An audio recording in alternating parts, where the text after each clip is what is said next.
Selamat datang kembali di Mimpi Bermakna. Jika Anda baru di sini, silakan dukung dengan menekan tombol suka dan berlangganan di bawah. Saya ingin tahu, dari mana dan di zaman apa Anda menyaksikan perjalanan ini. Hari ini, kita meninggalkan sejarah besar di permukaan dan menyelam ke dalam kegelapan yang tak lekang oleh waktu. Anda berada di jantung Afrika Timur, di sabana yang brutal dan berdebu, mungkin sekitar 10 hingga 20 juta tahun yang lalu. Matahari membakar, udara tipis, dan setiap tetes air adalah kemewahan. Ini adalah era kekeringan, kekacauan di permukaan yang memaksa adaptasi ekstrim di bawah tanah. Anda menyaksikan seekor hewan pengerat kecil, leluhur dari makhluk yang akan kita fokuskan. Ia berusaha keras untuk bertahan hidup sendirian. Biaya energi untuk menggali terowongan di tanah yang keras ini, demi mencari umbi yang langka, hampir melumpuhkan. Setiap inci galian adalah pertaruhan hidup mati. Inilah tekanan selektif paling stabil di planet ini, bawah tanah yang kering dan menuntut. Anda melihat bagaimana seiring waktu, keputusasaan ini melahirkan strategi yang radikal. Daripada bersaing, mereka mulai berkolaborasi. Menggali sendiri itu mahal, tetapi menggali bersama, itu efisiensi yang tak tertandingi. Perhatikan pergeseran tersebut. Anda menyaksikan evolusi menuju sosialitas, sebuah sistem yang biasanya hanya ditemukan pada lebah atau semut. Dalam lorong-lorong gelap ini, di mana sumber daya langka dan terdistribusi secara sporadis, hanya satu betina, sang ratu, yang berhak bereproduksi. Semua yang lain adalah pekerja yang tidak bereproduksi. Anda merasakan getaran tanah di sekitar Anda, saat para pekerja tak henti-hentinya menggali, bahu-membahu, memindahkan tanah yang beratnya berkali-kali lipat dari tubuh mereka. Mereka tidak hidup untuk diri sendiri, mereka hidup untuk kelangsungan hidup koloni. Tekanan untuk mempertahankan struktur sosial yang ketat ini menjadi pendorong utama bagi transformasi fisiologis yang paling gila. Anda menyentuh kulit mereka, dingin, mereka telah membuang bulu yang kini tidak berguna, dan yang lebih menakjubkan, Anda menyadari bahwa mereka adalah mamalia poikilotermik, secara efektif, berdarah dingin. Mereka tidak perlu membakar energi mahal untuk mempertahankan suhu tubuh di lingkungan yang stabil, mereka hanya mengatur suhu dengan berkerumun. Saat Anda melangkah lebih jauh ke dalam terowongan, Anda mencium bau asam yang tajam. Karbon dioksida menumpuk di udara lembab, 10 kali lipat dari permukaan. Bagi hewan pengerat lain, konsentrasi ini akan mematikan dan, yang terpenting, menyakitkan. Karbon dioksida larut dalam jaringan, berubah menjadi asam karbonat yang membakar. Namun, Anda melihat reaksi mereka. Tidak ada yang berkedip. Anda menyadari bahwa sistem saraf mereka telah berubah total. Mereka tidak memiliki respons terhadap rasa sakit yang disebabkan oleh asam atau bahan kimia pembakar seperti kapsaicin. Rasa sakit yang memaksa mamalia lain melarikan diri, bagi mereka, telah sepenuhnya dihapus oleh evolusi. Karena rasa sakit itu hanya merupakan gangguan dalam lingkungan bawah tanah yang penuh CO2. Namun, rahasia terbesar mereka terletak pada kemampuannya untuk menentang waktu itu sendiri. Anda menyaksikan spesies lain di permukaan hidup dalam kehidupan yang cepat dan singkat, dimangsa oleh kanker dan penuaan.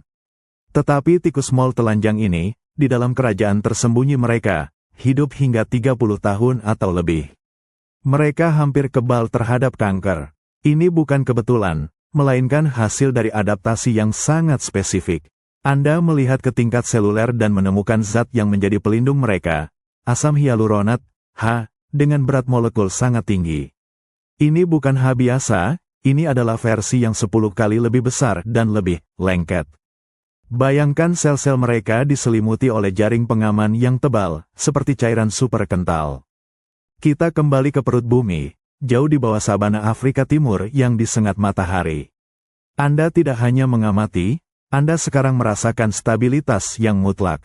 Inilah kerajaan diam, di mana hukum-hukum biologi di atas, yang mengatur kecepatan penuaan dan keharusan untuk mati, telah sepenuhnya ditulis ulang. Anda menghirup udara yang pengap, kaya akan karbon dioksida yang dikeluarkan oleh ratusan tubuh yang berdekatan.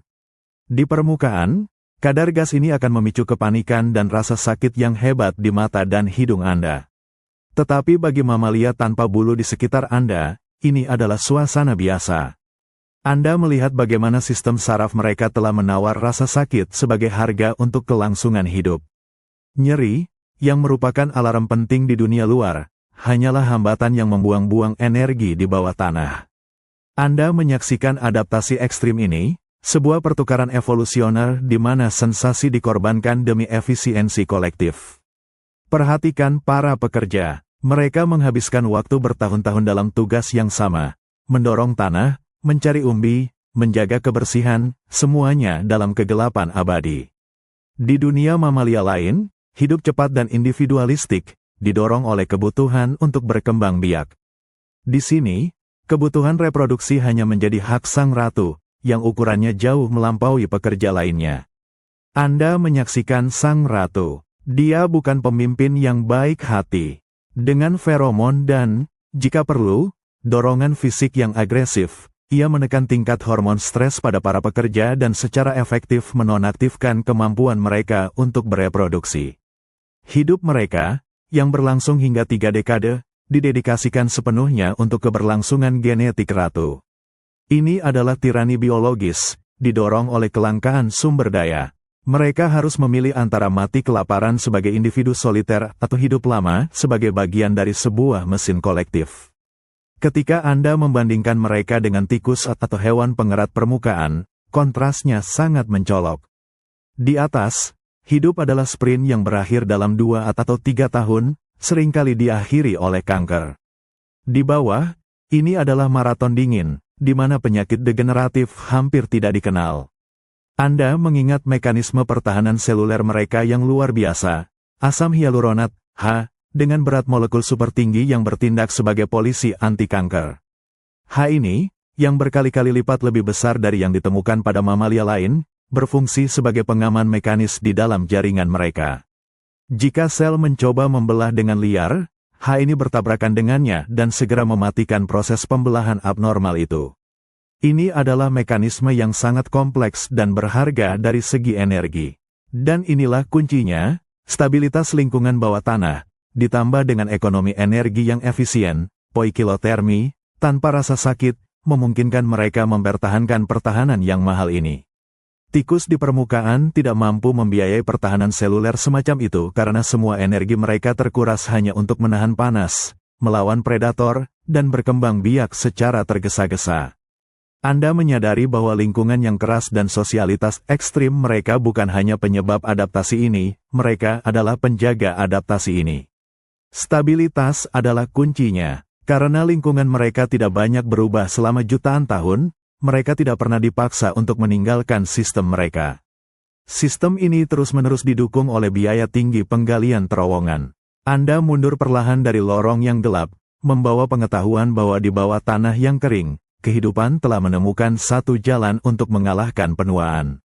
Mereka menukar kehangatan dan kebebasan dengan keabadian kolektif, mengajukan pertanyaan yang mendalam. Apakah kebebasan dari penyakit dan waktu membutuhkan kita untuk menyerahkan individualitas dan kehangatan kita? Anda berdiri di tepi lubang gelap yang baru digali di tanah keras Afrika Timur, di bawah terik matahari yang tak kenal ampun. Anda menyadari bahwa evolusi tidak hanya mengubah organ vital, ia mengubah alat dasar kehidupan. Perhatikan pekerja yang baru saja muncul. Seluruh tubuhnya didedikasikan untuk satu tugas, teknik geologi. Punggungnya tebal, kakinya pendek, tapi yang paling mencolok adalah rahangnya.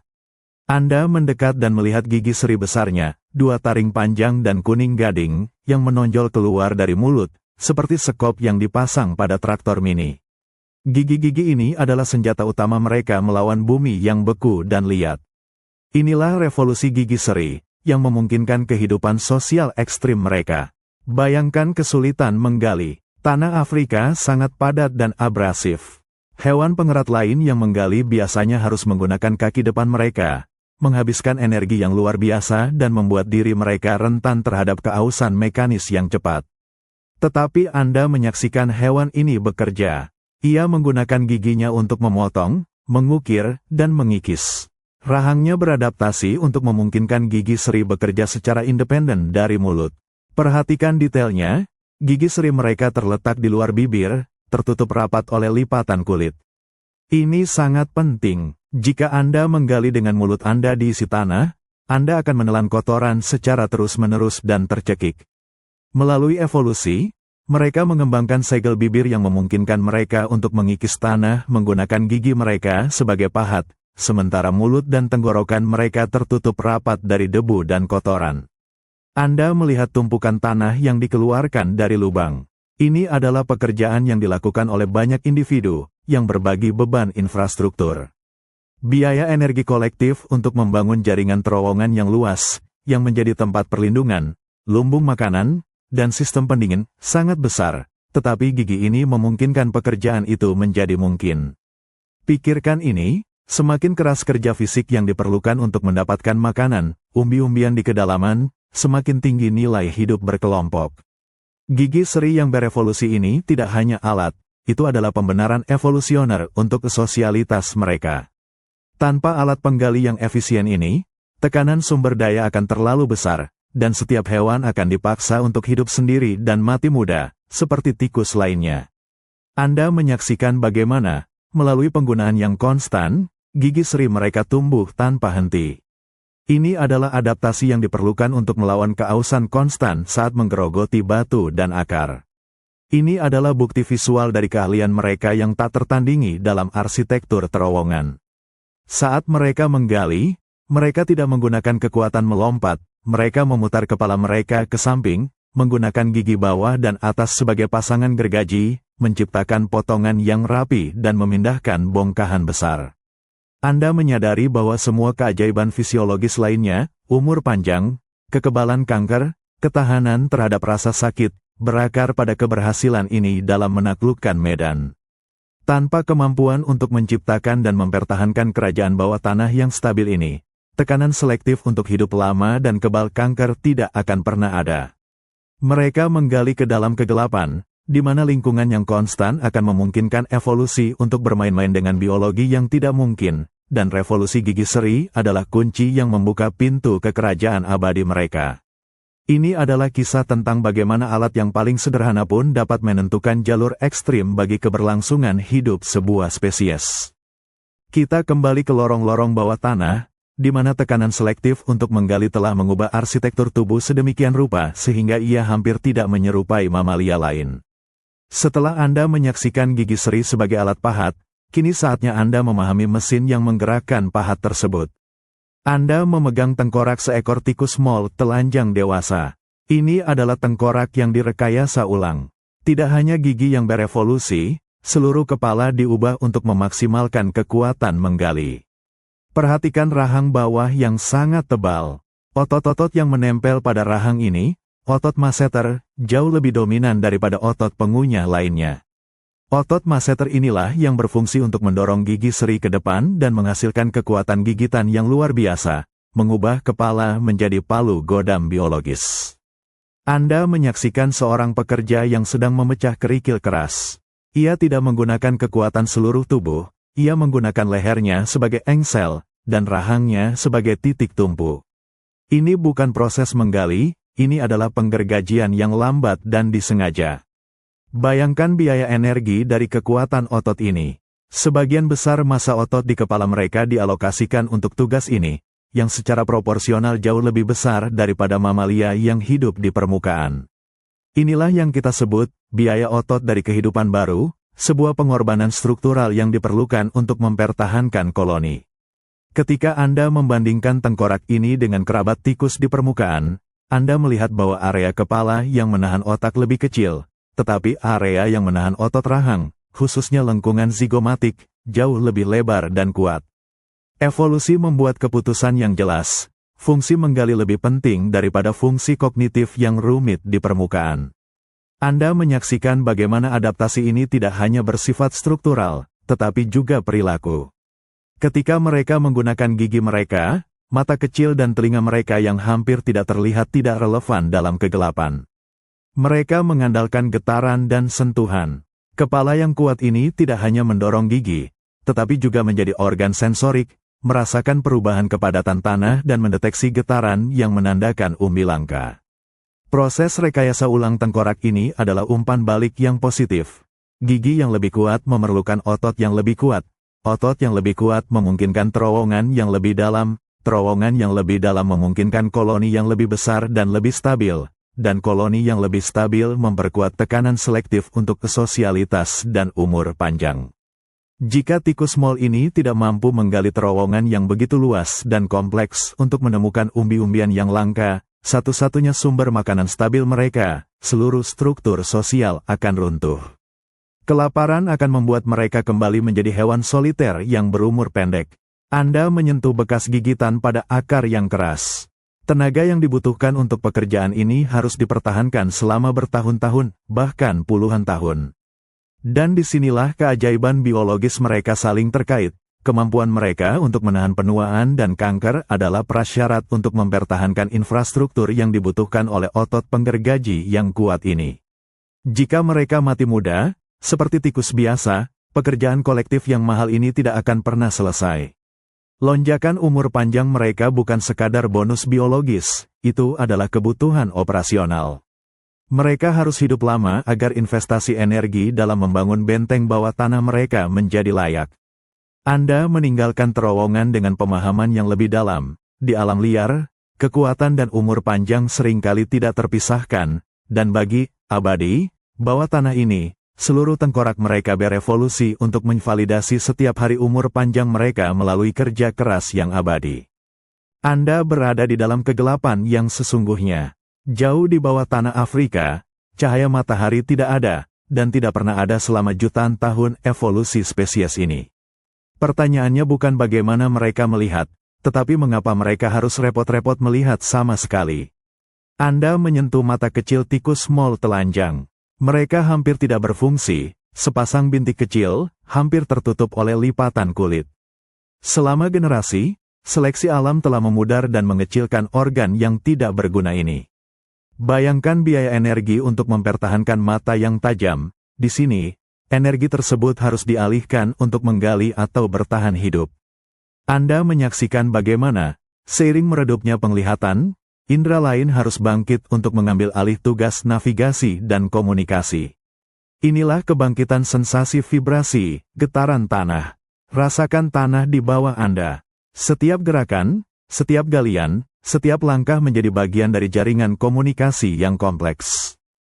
Para pekerja menggunakan tanah sebagai medium mereka.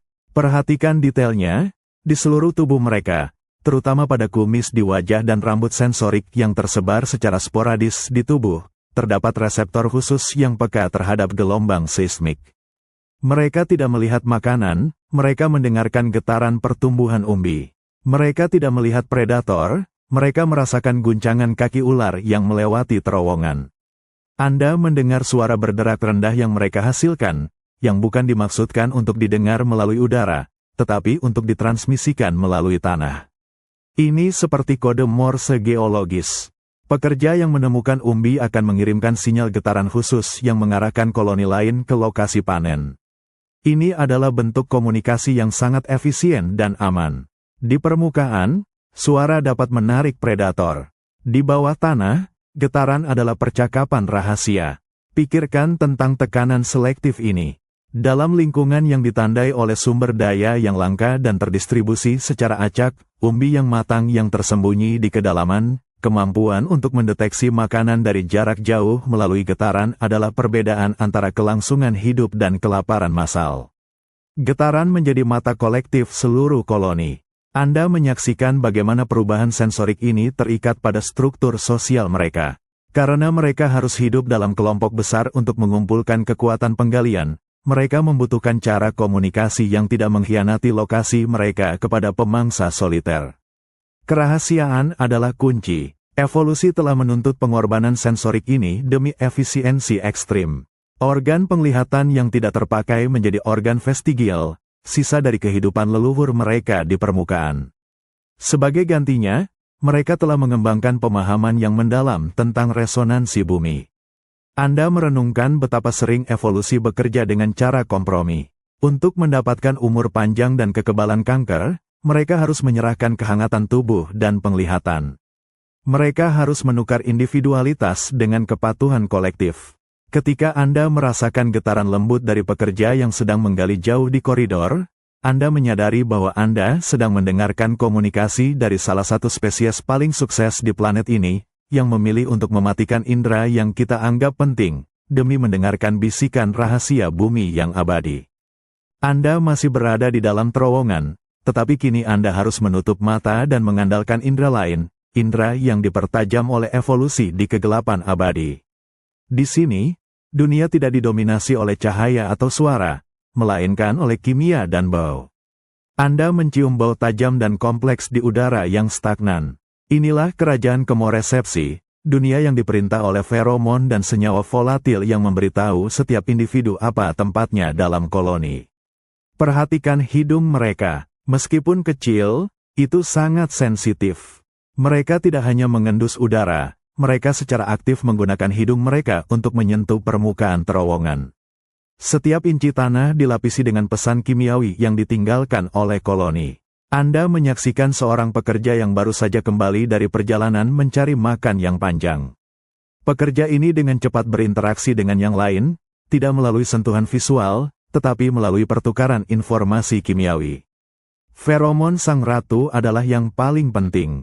Anda bisa merasakan keberadaannya, bau hormonal yang kuat, yang berfungsi sebagai pengendali. Feromon inilah yang memastikan bahwa sebagian besar pekerja tetap steril dan tunduk. Pekerja mencium bau ratu, dan itu secara harfiah memberitahu tubuh mereka, jangan bereproduksi.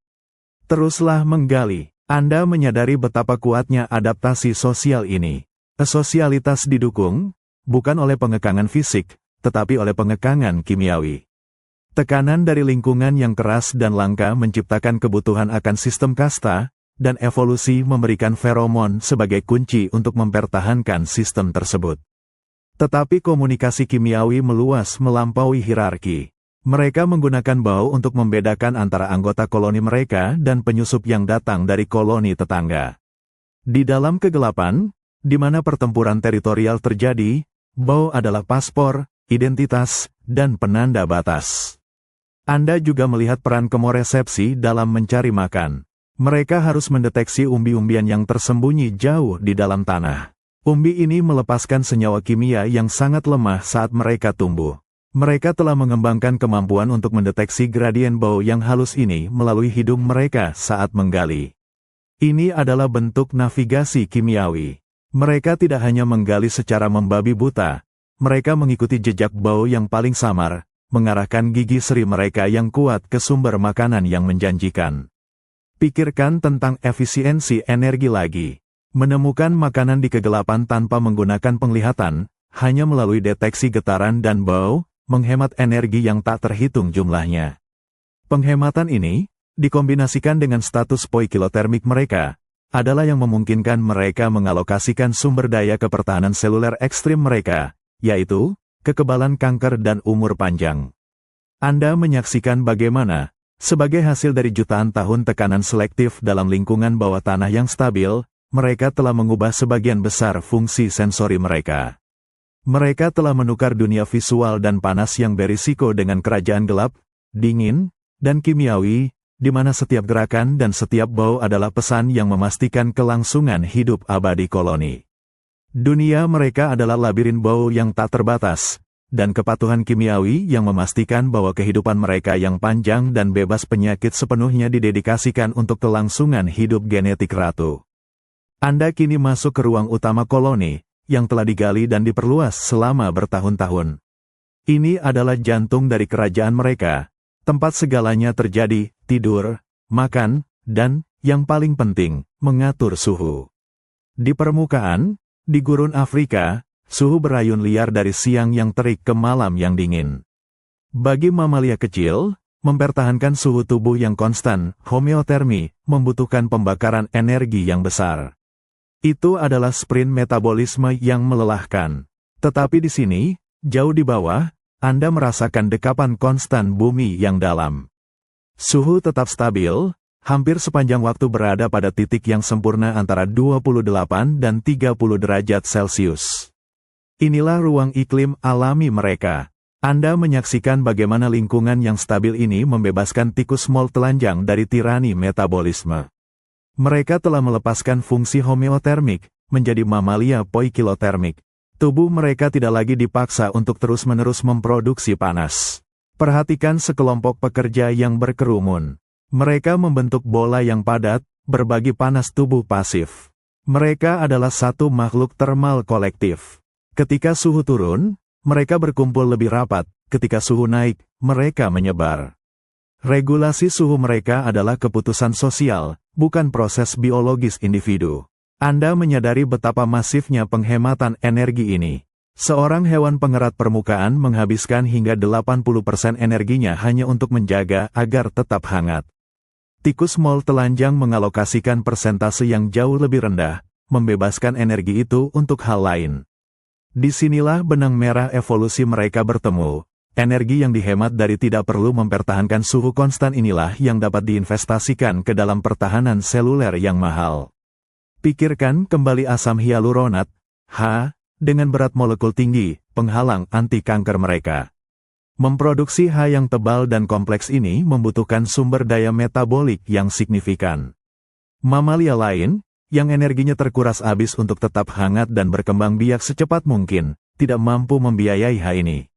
Mereka dipaksa untuk berumur pendek. Tikus mol telanjang, yang hidup dalam lingkungan yang stabil dan memiliki kebutuhan reproduksi yang tersentralisasi pada ratu, memiliki sumber daya untuk membeli umur panjang. Lingkungan yang stabil ini juga mengurangi fluktuasi metabolisme. Stres termal dan fluktuasi metabolisme diketahui meningkatkan kerusakan seluler dan mempercepat penuaan. Dengan hidup dalam lingkungan yang suhunya jarang bergeser lebih dari 1 atau 2 derajat, mereka mengurangi tekanan oksidatif pada tubuh mereka secara drastis. Anda memahami bahwa adaptasi perilaku mereka, berkerumun, dan adaptasi fisiologis mereka, poikilotermi, adalah sepasang penopang. Mereka menciptakan lingkungan internal dan eksternal yang sangat stabil, yang merupakan kunci untuk membuka potensi umur panjang yang ekstrim. Ini adalah pelajaran tentang efisiensi yang brutal. Dengan melepaskan kebutuhan akan panas internal, mereka memenangkan pertarungan melawan waktu dan penyakit. Di kedalaman bumi yang memeluk, mereka tidak hanya menemukan tempat tinggal, mereka menemukan sebuah mesin waktu biologis. Anda menyaksikan salah satu paradoks biologi terbesar, mamalia yang menyerahkan kehangatan yang mendefinisikan seluruh kelasnya. Kita, mamalia, mewarisi kemampuan untuk menghasilkan dan mempertahankan panas tubuh secara internal, sebuah keuntungan evolusioner yang membuka dunia dan memungkinkan kita aktif di malam hari atau di iklim dingin. Namun, tikus mol telanjang meninggalkan warisan ini. Anda perhatikan mereka bergerak. Mereka tidak menggigil. Pada suhu sekitar 30 derajat Celcius, mereka berfungsi optimal. Tetapi jika Anda menurunkan suhu di sekitar mereka menjadi 20 derajat, Anda melihat mereka melambat. Mereka menjadi lesu, metabolisme mereka turun drastis, dan mereka akan segera mati. Ini adalah pembalikan yang ekstrim. Sebagian besar hewan pengerat akan mati karena kepanasan di lingkungan mereka yang stabil, tetapi tikus mol telanjang akan mati kedinginan jika mereka berada di permukaan yang lebih dingin. Anda menyadari bahwa pelepasan bulu mereka bukanlah sekadar estetika, tetapi bagian integral dari strategi ini. Mereka tidak membutuhkan insulasi. Jika mereka pergi ke permukaan yang dingin, mereka tidak bertahan lama. Mereka telah mengunci diri di lingkungan yang sangat spesifik, sebuah komitmen evolusioner yang lengkap. Pikirkan tentang tekanan untuk kembali ke permukaan. Ada makanan di atas, tetapi ada juga predator dan suhu yang berfluktuasi. Risiko melawan hadiah tidak sepadan. Keputusan untuk menjadi poikilotermik secara efektif memutus jalur evolusi mereka dari kehidupan di permukaan. Mereka telah membuat pilihan yang tidak dapat diubah, kekal di bawah tanah. Perubahan ini mengubah hampir semua hal tentang mereka. Kecepatan reaksi kimia di tubuh mereka melambat karena suhu internal mereka berfluktuasi sesuai lingkungan. Ini berkontribusi pada apa yang disebut tingkat kehidupan yang lebih lambat. Saat Anda melihat mereka berkumpul dalam bola-bola yang terjalin, Anda menyaksikan perilaku yang menggantikan fisiologi. Komunitas adalah termostat mereka. Mereka tidak menghasilkan kehangatan, mereka mengaturnya secara sosial. Ini sangat kontras dengan hewan pengerat soliter lainnya yang memompa panas, membakar kalori dengan cepat, dan menua dengan cepat. Tikus mole telanjang telah memasuki mode hemat energi permanen. Penghematan energi ini, yang didorong oleh poikilotermi, adalah kunci bagi umur panjang dan ketahanan penyakit mereka. Dengan metabolisme yang jauh lebih rendah daripada mamalia seukuran mereka yang berdarah panas, mereka menghasilkan produk sampingan beracun yang jauh lebih sedikit, radikal bebas yang menyebabkan kerusakan seluler dan penuaan. Mereka menua dengan sangat lambat. Anda menyadari bahwa evolusi tidak selalu berusaha untuk meningkatkan semua fitur. Terkadang, itu memilih untuk membuang, untuk melepaskan beban yang mahal. Dalam kasus tikus mole telanjang, mereka meninggalkan salah satu ciri paling berharga dari mamalia, kemandirian termal, demi memperoleh umur panjang dan kekebalan dari penyakit yang mematikan. Saat Anda meninggalkan ruang hangat, Anda merasakan keajaiban dalam pertukaran ini. Kehangatan internal ditukar dengan stabilitas eksternal, yang kemudian diterjemahkan menjadi keabadian. Mereka membuktikan bahwa menjadi mamalia berdarah dingin adalah strategi yang paling efisien untuk bertahan hidup di bawah tekanan yang tepat. Anda merangkak melalui terowongan yang terasa lembab dan hangat, jauh dari kekeringan di atas. Di sini, Anda melihat tikus mole telanjang yang nyaris tidak berbulu, kulitnya merah muda dan berkerut. Anda menyentuhnya, dan kulitnya terasa liat, seperti kulit buah yang terlalu matang. Hilangnya rambut adalah penanda visual paling jelas dari transformasi evolusioner mereka, tetapi ini jauh lebih dari sekadar kosmetik. Pikirkan tentang peran bulu pada mamalia. Di permukaan, bulu adalah insulasi yang vital, menjebak panas dan melindungi kulit. Tetapi di dalam terowongan, bulu adalah beban evolusioner. Anda berada di lingkungan yang stabil, lembab, dan sering kotor karena galian. Jika mereka memiliki bulu tebal seperti tikus biasa, bulu itu akan terus-menerus basah oleh kelembapan tanah, tertutup debu, dan menjadi sarang parasit serta jamur. Bulu yang basah pada mamalia adalah konduktor panas yang sangat buruk, dan, yang lebih buruk, meningkatkan risiko kehilangan panas secara besar-besaran melalui penguapan. Untuk hewan yang telah melepaskan kemampuan untuk memproduksi panas tubuh secara internal, poikilotermik, bulu basah sama saja dengan hukuman mati. Anda menyaksikan evolusi membuang bulu ini sebagai pembersihan yang diperlukan. Energi yang dibutuhkan untuk memelihara, membersihkan, dan menumbuhkan bulu yang konstan, hanya agar bulu itu kotor dan basah lagi, adalah pemborosan yang tidak dapat diterima oleh koloni yang didorong oleh efisiensi. Tetapi kehilangan bulu membawa tantangan baru. Kulit mereka sekarang menjadi titik kontak langsung dengan lingkungan, termasuk konsentrasi garam yang tinggi dan CO2 yang asam di udara terowongan. Anda perhatikan detail pada kulit mereka. Mereka memiliki lapisan kulit yang tebal, tetapi yang paling menarik adalah sebaran rambut sensorik yang jarang, yang sering kita sebut kumis. Rambut-rambut ini bukan untuk kehangatan. Ini adalah alat sensorik yang tajam, yang membantu mereka menavigasi lorong sempit tanpa perlu menyentuh dinding yang abrasif dengan kulit telanjang mereka. Ini adalah keseimbangan yang halus. Mereka kehilangan bulu untuk menghindari bahaya basah dan kotor, tetapi mereka mempertahankan rambut sensorik penting untuk merasakan dunia mereka yang gelap. Hilangnya bulu ini semakin memperkuat ketergantungan mereka pada perilaku sosial. Karena mereka tidak memiliki insulasi, satu-satunya cara mereka untuk mengatur suhu di kamar mereka adalah dengan berkerumun. Hilangnya bulu adalah pendorong fisik untuk kesosialitas, memaksa mereka untuk tetap bersama dan berbagi kehangatan secara komunal. Jika satu individu tersesat atau sendirian di terowongan yang dingin, ia tidak memiliki bulu untuk melindunginya, dan metabolisme rendahnya tidak dapat menyelamatkannya. Individualisme adalah kepunahan. Anda menyimpulkan bahwa telanjang mereka bukan karena kebetulan, itu adalah adaptasi yang diperlukan untuk kehidupan yang lambat dan efisien di bawah tanah. Bulu adalah kemewahan yang tidak mampu mereka beli. Dengan melepaskan insulasi, mereka semakin mengikat diri mereka pada sistem sosial mereka dan pada lingkungan bawah tanah yang stabil. Ini adalah kisah tentang bagaimana melepaskan sesuatu yang mendasar bagi identitas mamalia, bulu, dapat menghasilkan serangkaian keuntungan adaptif, memungkinkan evolusi untuk membuka kunci umur panjang yang luar biasa. Telanjang mereka adalah janji, bukan pengorbanan, untuk kekal di dalam bumi. Anda kembali melihat kulit keriput tikus mole telanjang, lapisan yang telah berevolusi dari kebutuhan mendesak untuk beroperasi di ruang yang sangat sempit dan keras. Kulit ini lebih dari sekadar pelindung, ini adalah mahakarya adaptasi mekanis. Bayangkan diri Anda mencoba berbalik di dalam terowongan yang hanya sedikit lebih lebar dari tubuh Anda. Disitulah kulit mereka yang unik berperan. Anda melihat bagaimana kulit itu kendur dan elastis secara berlebihan. Jika Anda menariknya, ia meregang jauh melampaui apa yang mungkin dilakukan oleh kulit mamalia lainnya.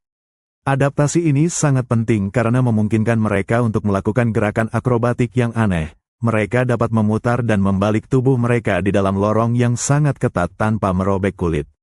Gerakan ini, yang sering terlihat seperti gerakan mundur dengan kecepatan tinggi di ruang sempit, memungkinkan mereka untuk tetap bergerak cepat dalam sistem terowongan mereka yang kompleks tanpa membuang energi untuk menemukan area yang lebih lebar untuk berbalik. Fleksibilitas kulit ini juga memberikan perlindungan dari tekanan fisik yang konstan saat mereka didorong melalui terowongan oleh individu lain. Dalam sistem sosial, di mana mereka sering berkerumun, didorong, dan merangkak di atas satu sama lain, kulit yang tangguh sangat diperlukan. Dan di bawah kulit yang keriput ini, terdapat salah satu kunci umur panjang mereka.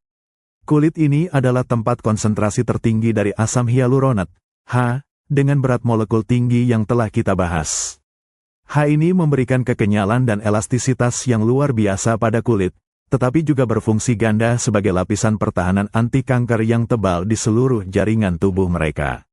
Anda menyadari korelasi yang luar biasa, tekanan mekanis dari kehidupan di terowongan sempit mendorong evolusi kulit yang sangat elastis. Untuk mencapai elastisitas ekstrim ini, mereka meningkatkan produksi H secara eksponensial. Dan peningkatan H ini secara kebetulan memberikan perlindungan hampir sempurna terhadap onkogenesis. Evolution menggunakan satu tekanan lingkungan, kebutuhan untuk bergerak di ruang sempit, untuk memicu adaptasi yang memiliki efek samping yang paling tidak terduga dan menguntungkan, kekebalan terhadap kanker. Pikirkan ini sebagai rekayasa ulang biologis. Kulit yang kendur dan aneh ini adalah hasil dari kompromi evolusioner. Mereka kehilangan bulu karena basah dan kotoran, tetapi mereka memperoleh elastisitas ekstrim untuk bermanuver dan, pada saat yang sama, pertahanan penyakit yang sangat mahal. Saat Anda melihat bagaimana kulit mereka yang seperti karung itu memungkinkan mereka untuk beroperasi sebagai mesin galian yang efisien, Anda menyadari bahwa setiap detail anatomi mereka, dari gigi seri yang menonjol hingga kulit yang elastis, adalah bagian dari sistem yang saling terkait dan saling menguatkan. Mereka harus hidup lama, tidak menderita kanker, dan menahan kerusakan mekanis agar seluruh koloni dapat bertahan hidup. Kulit ini adalah buku harian evolusioner yang menceritakan kisah tentang bagaimana kehidupan di dalam kegelapan yang terbatas dapat menghasilkan kelenturan fisik dan kekebalan biologis yang paling ekstrim. Kita sekarang berfokus pada apa yang mendorong seluruh sistem ini, kelangkaan sumber daya yang ekstrim dan tidak dapat diprediksi di bawah tanah Afrika. Anda berada di tempat yang kita sebut, kawah kelangkaan, titik di mana makanan sangat sulit ditemukan sehingga ia memaksa evolusi untuk melakukan lompatan besar. Di permukaan, banyak hewan pengerat menghadapi makanan yang melimpah tetapi predator yang melimpah juga. Di sini, predator langka, tetapi makanan umbi-umbian besar yang jarang dan terpisah jauh, sangat tidak pasti. Anda merasakan keputusasaan dari kelaparan. Mencari umbi ini membutuhkan jaringan terowongan yang luas, terkadang hingga beberapa kilometer panjangnya. Biaya untuk membangun jaringan ini terlalu besar untuk ditanggung oleh satu atau dua individu. Anda menyaksikan siklus pesta dan kelaparan mereka. Ketika koloni menemukan umbi besar, itu adalah pesta yang berlangsung lama, karena satu umbi dapat memberi makan koloni hingga beberapa bulan. Tetapi mencari umbi berikutnya bisa memakan waktu berbulan-bulan, bahkan setahun penuh, dan itu harus dilakukan melalui galian yang melelahkan. Tekanan inilah yang mendorong mereka menuju sosialitas. Anda menyadari bahwa menjadi hewan pengerat soliter di sini adalah hampir bunuh diri. Menggali terowongan Anda sendiri berarti Anda menghadapi kelaparan sendirian. Namun, dengan membagi tenaga kerja, dengan adanya ratusan pekerja yang menggali, probabilitas untuk menemukan umbi jauh lebih tinggi. Kelangsungan hidup bukan lagi tentang keberuntungan individu, melainkan tentang ketekunan kolektif. Perhatikan pekerja itu. Ia tidak hanya menggali, tetapi ia juga berpartisipasi dalam pembentukan tandon makanan, membawa potongan umbi kembali ke ruang penyimpanan utama. Ini adalah asuransi kelangsungan hidup. Ketika kelaparan melanda, mereka dapat mengandalkan umbi yang dipanen secara kolektif. Biaya terbesar yang mereka hadapi bukanlah suhu atau predator, tetapi risiko kegagalan penggalian. Karena sumber daya sangat langka, Ratu harus memastikan bahwa para pekerjanya hidup cukup lama untuk menjamin panen berikutnya. Inilah mengapa umur panjang sangat penting. Hewan pengerat permukaan dapat bereproduksi dengan cepat dan mati muda karena mereka tahu akan ada banyak makanan di musim berikutnya. Tikus mol telanjang tidak dapat membuat asumsi itu. Untuk membenarkan investasi energi yang mahal dalam penggalian terowongan multitahun, para pekerja harus hidup lama dan tetap sehat, bebas kanker dan penuaan, selama mereka dibutuhkan. Anda melihat bagaimana kelangkaan yang brutal ini bertindak sebagai pembersih evolusioner. Itu tidak mengizinkan individu yang lemah atau egois untuk bertahan hidup. Itu memaksakan kerjasama ekstrim dan, sebagai hasilnya, menghasilkan kekebalan biologis yang belum pernah terjadi sebelumnya. Anda meninggalkan terowongan dengan pemahaman bahwa di balik adaptasi fisiologis yang luar biasa, poikilotermi, tanpa rasa sakit, kekebalan kanker, semuanya bermuara pada satu hal, kelaparan abadi. Kebutuhan untuk mengalahkan kelangkaan sumber daya telah menciptakan makhluk abadi bawah tanah yang kita saksikan hari ini. Anda menyaksikan momen paling kritis dalam evolusi mereka, pergeseran dari perjuangan individual ke kerjasama genetik yang ekstrim. Inilah bisikan pertama dari kin selection, seleksi kerabat, yang menentukan nasib mamalia ini. Di lingkungan permukaan yang subur, menjadi individu soliter dan bereproduksi sebanyak mungkin adalah strategi terbaik. Tetapi di kawah kelangkaan Afrika Timur, biaya kegagalan soliter terlalu tinggi. Jika Anda menggali sendiri, dan gagal menemukan umbi, Anda mati, dan gen Anda mati bersama Anda. Anda melihat bagaimana tekanan ini mengubah definisi kesuksesan reproduksi. Jika Anda adalah seorang pekerja, dan Anda menghabiskan 30 tahun hidup Anda menggali tanpa pernah bereproduksi, itu tampak seperti kegagalan evolusioner. Namun, Anda berbagi setengah dari gen Anda dengan Sang Ratu. Melalui kerja keras dan umur panjang Anda memastikan kelangsungan hidup koloni dan, yang paling penting, keberhasilan reproduksi Sang Ratu. Anda secara tidak langsung mewariskan gen Anda sendiri kepada generasi berikutnya. Ini adalah altruisme genetik yang didorong oleh matematika kelangsungan hidup yang brutal. Anda menyaksikan bagaimana evolusi mendorong adaptasi yang mengurangi persaingan internal. Feromon ratu menekan dorongan reproduksi para pekerja. Secara genetik, lebih baik bagi para pekerja untuk hidup lama, tetap kuat, dan mengabdikan seluruh energi mereka untuk menggali dan melindungi ratu, mesin reproduksi koloni. Pikirkan tentang tikus mol yang nakal, yang mencoba meninggalkan koloni untuk mencari pasangan. Skenario yang paling mungkin adalah dia akan mati kelaparan, dimakan predator, atau tidak mampu membangun terowongan yang cukup besar sendirian.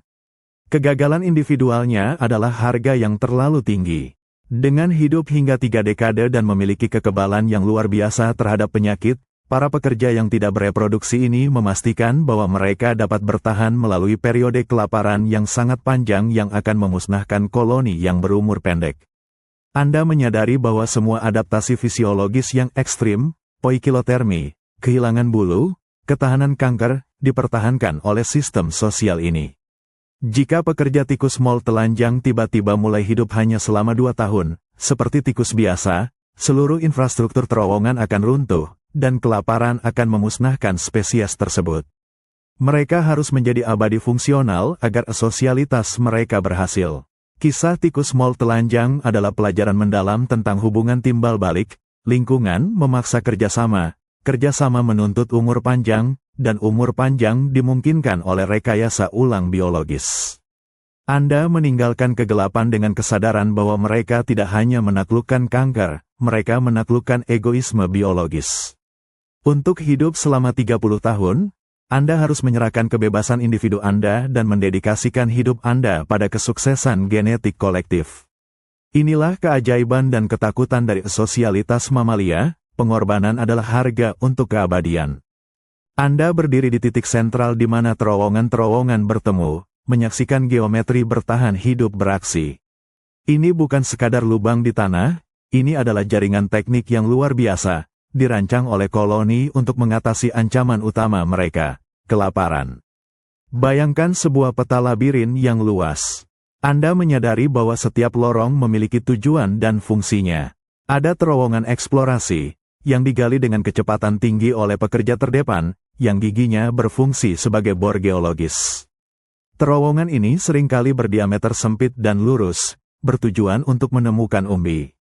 Kemudian, ada terowongan utama yang lebih besar, digunakan untuk transit, membawa tanah, dan mengangkut makanan yang ditemukan.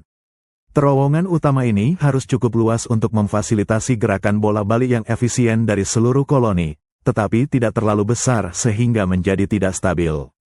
Anda melihat para pekerja dalam rantai pembongkaran tanah, yang merupakan salah satu tontonan paling menakjubkan dari sosialitas mereka. Satu individu menggali dengan giginya, individu di belakangnya menggunakan kepalanya untuk menyekop dan mendorong tanah kembali. Rantai ini bisa membentang puluhan meter, memindahkan tanah dari ujung terowongan baru ke permukaan atau ke ruang kosong yang lebih tua. Inilah korelasi antara fisika dan fisiologi.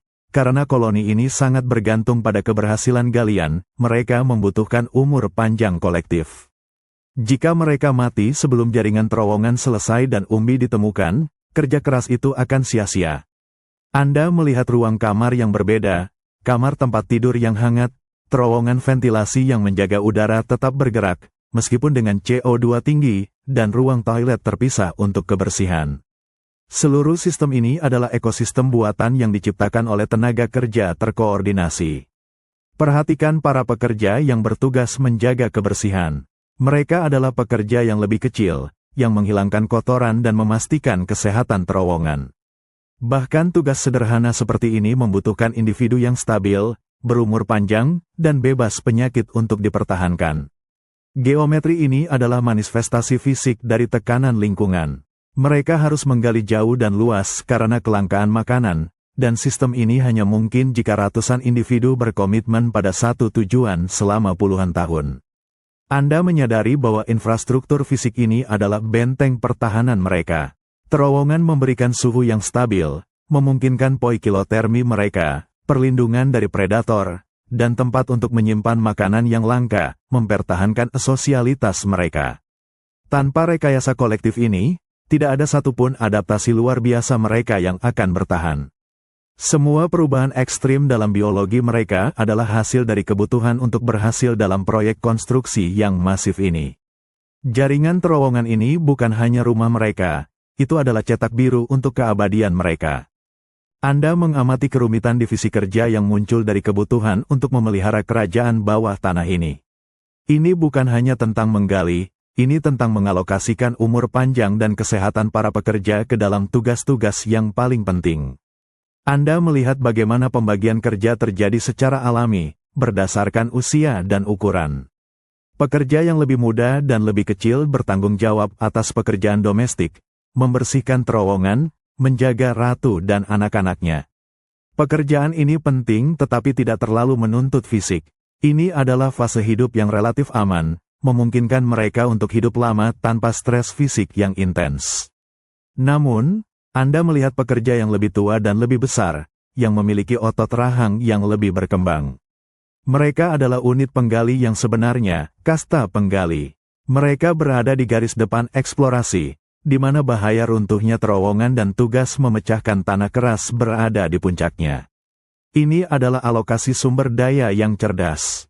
Pekerja terbesar dan terkuat, yang telah mengumpulkan energi dan kesehatan selama bertahun-tahun, kini menggunakan umur panjang dan kekebalan kanker mereka untuk melakukan tugas yang paling berat. Umur panjang mereka berarti mereka dapat membangun keahlian menggali selama bertahun-tahun, menjadi insinyur yang sangat efisien. Anda juga melihat peran mereka dalam pertahanan terowongan. Jika predator seperti ular masuk, para pekerja terbesar ini, dengan giginya yang seperti pahat, akan menjadi prajurit, siap untuk berkorban jika diperlukan. Namun, karena mereka hidup lama, mereka adalah investasi yang berharga. Perhatikan pekerja pemeliharaan. Mereka memperbaiki terowongan yang runtuh. Ini adalah pekerjaan yang konstan, dan mereka harus tetap waspada dan sehat. Disinilah kemampuan tubuh mereka untuk melawan kerusakan seluler berperan. Jika mereka mengalami penuaan atau kanker, mereka akan menjadi mata rantai yang lemah dalam sistem. Kelangsungan hidup koloni bergantung pada tenaga kerja bebas penyakit yang berumur panjang. Pikirkan ini dari sudut pandang evolusioner. Sumber daya paling berharga di koloni adalah pekerja yang sehat dan berumur panjang. Mereka dipelihara, dan usia serta keahlian mereka dialokasikan ke peran yang memaksimalkan kelangsungan hidup genetik ratu. Anda menyadari bahwa pembagian kerja awal ini bukanlah tentang kemampuan mental yang canggih, ini adalah respons langsung terhadap tekanan yang saling terkait. Kelangkaan makanan menuntut infrastruktur yang luas, dan infrastruktur yang luas menuntut tenaga kerja yang stabil dan berumur panjang. Saat Anda mengamati pekerja yang lebih muda mendorong tanah ke atas dan pekerja yang lebih tua menembus tanah yang keras, Anda melihat bukti bahwa bagi mamalia ini, umur panjang bukanlah kemewahan evolusioner. Itu adalah keharusan operasional. Tanpa kemampuan untuk mempertahankan kesehatan dan efisiensi tenaga kerja ini selama puluhan tahun, kerajaan bawah tanah mereka akan cepat menjadi kuburan. Mereka hidup lama karena mereka harus melakukannya. Anda kini bergerak lebih dalam menuju ruang sang ratu. Disinilah kekuasaan genetik paling ekstrim di dunia mamalia berada. Ratu bukan hanya betina terbesar dan satu-satunya yang bereproduksi, dia adalah mesin hormonal yang menundukkan seluruh koloni. Anda menyaksikan sang ratu. Dia jauh lebih panjang dan lebih berat daripada pekerja manapun. Tubuhnya tampak ditarik dan memanjang, adaptasi fisik untuk mendukung kehamilan konstan dan kelahiran yang sangat besar, hingga 27 bayi dalam satu kali kehamilan. Dia adalah investasi genetik yang paling besar dari koloni. Tekanan selektif di sini adalah untuk memaksimalkan efisiensi reproduksi yang terpusat. Karena sumber daya begitu langka, dan biaya penggalian begitu tinggi, evolusi telah memutuskan bahwa hanya satu individu yang harus menanggung biaya reproduksi, dan individu itu harus melakukannya dengan efisiensi maksimal. Perhatikan para pekerja di sekitarnya. Mereka secara fisiologis mampu bereproduksi, tetapi mereka tidak melakukannya. Anda menyadari bahwa mereka mengenakan baju ketat hormonal yang dikenakan oleh ratu. Ratu mengeluarkan feromon khusus dalam urin dan kotorannya. Anda mencium bau kimia yang khas. Ketika pekerja menjilat atau menghirup feromon ini, yang menyebar ke seluruh terowongan, zat kimia itu memasuki aliran darah mereka dan secara biologis menonaktifkan sistem reproduksi mereka. Kadar hormon stres pada pekerja meningkat, dan kadar hormon yang mengaktifkan reproduksi menurun. Ini adalah bentuk kontrol yang sangat efektif dan hemat energi. Ratu tidak perlu bertarung dengan setiap pekerja, dia mengendalikan mereka secara kimiawi. Anda menyaksikan momen ketegangan. Jika seorang pekerja menunjukkan tanda-tanda aktivasi reproduksi, ia akan segera menghadapi agresi dari ratu. Ratu mendorong, menggigit, dan bahkan dapat menganiaya pekerja untuk menegaskan kembali dominasinya, memperkuat efek hormonal. Sosialitas mamalia ini, yang didorong oleh kelangkaan, dipertahankan oleh tirani yang berkelanjutan, tetapi itu adalah tirani yang berhasil. Jika sang ratu mati, Anda akan menyaksikan fenomena yang menakjubkan. Dalam ketiadaan feromon penekan, beberapa pekerja betina akan mulai bertarung. Tingkat stres mereka akan meningkat, dan yang paling agresif akan mulai mengalami perubahan fisiologis dramatis. Tubuh mereka akan memanjang, sistem reproduksi mereka akan aktif, dan mereka akan memperebutkan mahkota. Ini adalah pelepasan dari baju ketat hormonal. Anda menyadari bahwa untuk memiliki umur panjang, kekebalan kanker, dan kemampuan untuk hidup di lingkungan yang stabil, para pekerja harus menyerahkan kemerdekaan reproduksi mereka. Mereka harus hidup sebagai perpanjangan genetik dari ratu. Ini adalah keseimbangan yang sempurna antara pengorbanan dan keuntungan. Pekerja mengorbankan reproduksi individu, tetapi mereka mendapatkan umur panjang yang memastikan gen mereka, melalui ratu, bertahan di lingkungan yang menuntut kegagalan bagi yang soliter. Anda meninggalkan ruang ratu, membawa pemahaman bahwa di dalam kegelapan ini, kekuasaan tidak hanya didukung oleh kekuatan, tetapi oleh kimia, dan pengorbanan kolektif adalah harga yang dibayarkan untuk stabilitas dan keabadian. Anda menyaksikan intisari dari kesuksesan evolusioner tikus mole telanjang, sebuah kontrak sosial yang brutal namun sangat efektif. Para pekerja menukar hak reproduksi individu mereka dengan keamanan kolektif yang mutlak.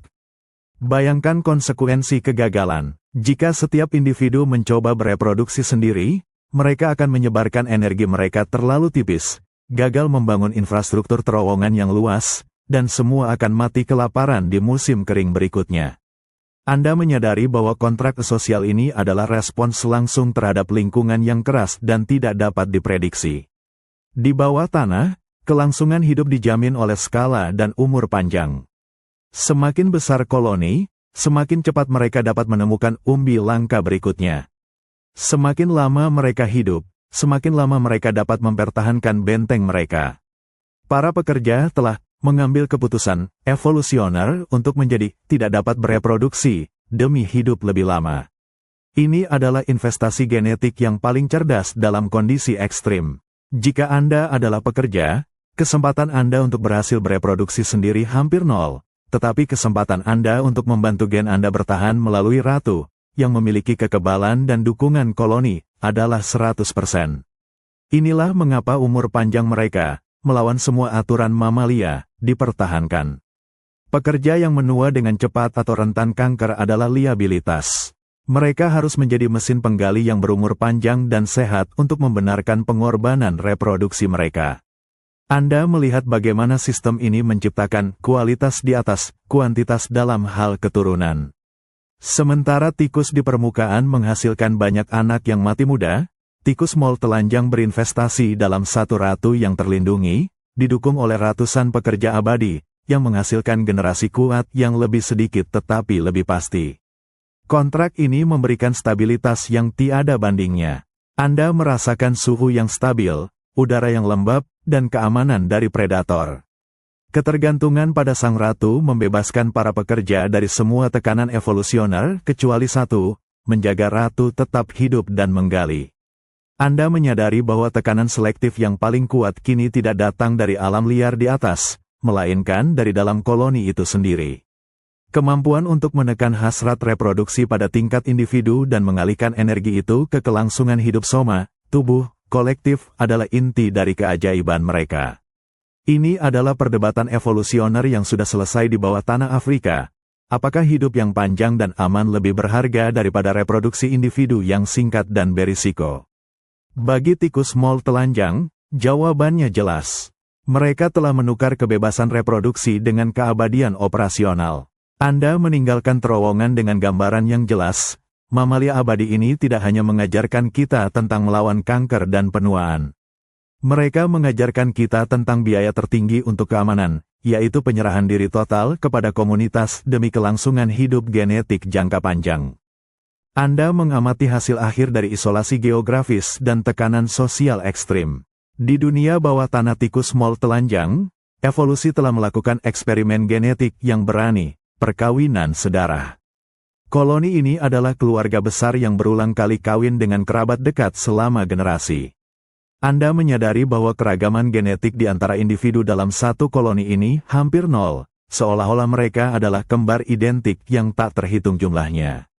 Ini adalah bottleneck spesialisasi, sebuah penyempitan genetik yang, bagi sebagian besar spesies, akan menjadi resep bencana. Mengapa perkawinan sedara yang ekstrim ini tidak menyebabkan penumpukan mutasi resesif yang berbahaya, yang akan melumpuhkan koloni lain? Jawabannya terletak pada lingkungan mereka dan kekejaman seleksi alam. Dalam lingkungan yang sangat stabil dan menuntut, setiap gen yang membawa kelemahan, terutama gen yang dapat menyebabkan penyakit atau kelemahan fisik, telah tersingkir secara brutal di awal sejarah evolusioner mereka. Hanya gen-gen terkuat, gen yang mendukung sosialitas, umur panjang, dan ketahanan, yang diizinkan untuk dikonsolidasikan. Anda menyaksikan bagaimana isolasi geografis memainkan peran besar. Perkawinan antar koloni langka karena biaya yang mahal dan berbahaya dalam menyeberang di permukaan. Koloni menjadi pulau genetik yang terisolasi. Keterbatasan ini, yang biasanya menjadi ancaman, diubah menjadi keuntungan. Mereka mengunci sifat-sifat yang paling bermanfaat. Mereka memperbaiki gen-gen yang bertanggung jawab atas adaptasi ekstrim mereka. Perhatikan implikasinya pada kekebalan kanker. Kekebalan ini bukan hanya fungsi dari asam hyaluronat, H, yang super besar, ini adalah fungsi dari genom yang sangat homogen dan bersih, di mana gen-gen yang bertanggung jawab untuk perbaikan DNA dan penekanan tumor telah dipilih dengan kuat. Anda melihat bagaimana perkawinan sedarah yang ekstrim ini memperkuat kerjasama. Karena setiap individu memiliki kesamaan genetik yang begitu tinggi, pengorbanan non-reproduktif pekerja menjadi lebih rasional secara evolusioner. Mendorong keberhasilan ratu hampir sama dengan bereproduksi sendiri. Perkawinan sedarah ini bukan kecelakaan, itu adalah komitmen yang diperlukan untuk mengamankan adaptasi unik mereka. Jika mereka memperkenalkan variasi genetik yang signifikan, mereka berisiko mengencerkan gen yang mendukung H super, poikilotermi, atau ketahanan terhadap nyeri asam. Anda meninggalkan lorong ratu dengan kesimpulan yang mengejutkan, di dunia bawah tanah ini, variasi adalah kelemahan. Stabilitas genetik, yang dicapai melalui perkawinan sedarah yang ekstrim, adalah kunci untuk mempertahankan stabilitas fisiologis mereka. Mereka telah mengunci cetak biru keabadian mereka, menciptakan garis keturunan yang sangat terspesialisasi dan seragam. Disinilah terletak pelajaran terakhir mereka, untuk mencapai prestasi evolusioner yang mustahil, terkadang Anda harus rela membuang keragaman. Anda menyaksikan sejarah evolusi di wilayah ini, bukan hanya kisah tikus mol telanjang yang sukses, tetapi juga kisah para pesaing yang gagal. Anda melihat sisa-sisa garis keturunan hewan pengerat lain yang mencoba meniru strategi setengah-setengah. Bayangkan mereka, hewan pengerat yang menggali dengan bulu, mencoba berkoloni dalam kelompok kecil tetapi masih berusaha bereproduksi secara individu. Evolusi, di bawah tekanan kelangkaan sumber daya yang ekstrim, tidak mengizinkan ketidaktegasan. Anda melihat biaya dari komitmen setengah-setengah. Jika seekor hewan pengerat masih mempertahankan metabolisme berdarah panas yang tinggi, mereka dengan cepat membakar cadangan energi mereka. Mereka gagal menggali terowongan yang cukup dalam untuk menemukan umbi besar, dan mereka tidak dapat menyediakan makanan yang cukup untuk memelihara koloni. Jika mereka mencoba mempertahankan kemampuan reproduksi individual, energi yang berharga itu dialihkan dari kerja kolektif. Mereka tidak dapat membangun benteng yang cukup kuat untuk bertahan melewati periode kelaparan yang panjang. Mereka adalah liabilitas dalam kawah kelangkaan. Selama jutaan tahun kekeringan dan stabilitas bawah tanah, seleksi alam menghilangkan semua garis keturunan yang tidak sepenuhnya berkomitmen pada strategi sosial dan fisiologi ekstrim yang menyertainya. Tikus mol telanjang adalah satu-satunya yang berani menyerahkan kehangatan, penglihatan, bulu, rasa sakit, dan reproduksi individu untuk sepenuhnya merangkul kehidupan kolektif. Anda menyadari bahwa kekebalan kanker, umur panjang, dan poikilotermi mereka adalah bukti fisik dari kepunahan semua yang setengah-setengah. Garis keturunan lain yang mencoba menggali tetapi mempertahankan terlalu banyak ciri mamalia permukaan, seperti metabolisme yang cepat atau reproduksi yang tidak terkontrol, telah punah. Inilah tekanan ekstrim, hanya sistem yang mampu beroperasi dengan efisiensi energi mutlak selama puluhan tahun yang akan bertahan. Dan hanya koloni yang memiliki pekerja abadi, yang didukung oleh H super, yang dapat mempertahankan sistem itu. Anda melihat mayat leluhur mereka, hewan pengerat yang mencoba tetap individualistik dan berumur pendek. Mereka adalah pengingat akan konsekuensi dari memilih jalan yang salah dalam lingkungan yang stabil tetapi brutal. Komitmen total pada kegelapan dan kerjasama adalah harga untuk menghindari kepunahan. Evolusi telah memberi mereka semua alat fisik dan biologis, gigi pahat, kulit elastis, tanpa rasa sakit, yang diperlukan untuk membuat pengorbanan sosial mereka berhasil. Anda berdiri di hadapan keajaiban biologis, yang keunikan ekstremnya hanya mungkin karena semua alternatif gagal. Tikus mol telanjang adalah pemenang dari salah satu pertaruhan evolusioner terliar yang pernah dilakukan mamalia, dan kesuksesan mereka terletak pada komitmen mutlak untuk mengoptimalkan diri bagi kehidupan bawah tanah yang unik. Anda kini merasakan bahaya yang jarang, namun mematikan, di dalam terowongan, bayangan ular. Meskipun predator permukaan seringkali tidak dapat mencapai kedalaman ini, ada ancaman fosorial yang khusus, predator yang juga menggali, terutama ular. Anda tiba-tiba merasakan getaran yang berbeda di tanah, bukan pola komunikasi koloni, melainkan guncangan lambat dan berat dari sesuatu yang bergerak melalui terowongan yang lebih sempit. Sesaat kemudian, Anda melihatnya, kepala ular, mungkin kobra atau ular berbisa lainnya, yang telah menemukan terowongan eksplorasi yang terbuka. Disinilah sistem pertahanan kolektif mereka berperan, sebuah respons yang didukung oleh sosialitas dan kelangkaan individu yang bereproduksi. Anda melihat para pekerja yang paling dekat dengan ancaman itu tidak melarikan diri secara panik. Sebaliknya, mereka mulai menghasilkan suara keras dan menggerakkan kepala mereka ke atas dan ke bawah, mentransmisikan sinyal bahaya melalui getaran tanah kepada pekerja lain. Perhatikan para kasta prajurit, pekerja terbesar, segera bergegas ke tempat ancaman itu. Ini bukan pertarungan individu, ini adalah pengorbanan kolektif. Mereka menyegel terowongan. Dengan menggunakan gigi seri mereka yang luar biasa, mereka tidak hanya menggali tanah, tetapi juga berfungsi sebagai barikade hidup. Mereka menggigit dan mendorong tanah dengan agresif, berusaha menimbun atau mengusir ular. Anda menyaksikan bagaimana ketidakpekaan mereka terhadap rasa sakit menjadi keuntungan evolusioner yang dramatis di sini. Gigitan ular, yang bagi mamalia lain akan menyebabkan rasa sakit yang melumpuhkan dan kepanikan, tidak menimbulkan kepanikan yang sama. Mereka tetap fokus pada tugas mereka, menyegel lorong untuk melindungi ratu dan kamar utama. Tujuan mereka bukanlah untuk membunuh predator, tetapi untuk memastikan predator itu tidak mencapai aset genetik yang paling berharga. Perhatikan alokasi risiko. Mungkin 1 atau 2 pekerja akan mati dalam pertempuran itu, tetapi ratusan lainnya akan selamat, termasuk ratu yang bereproduksi.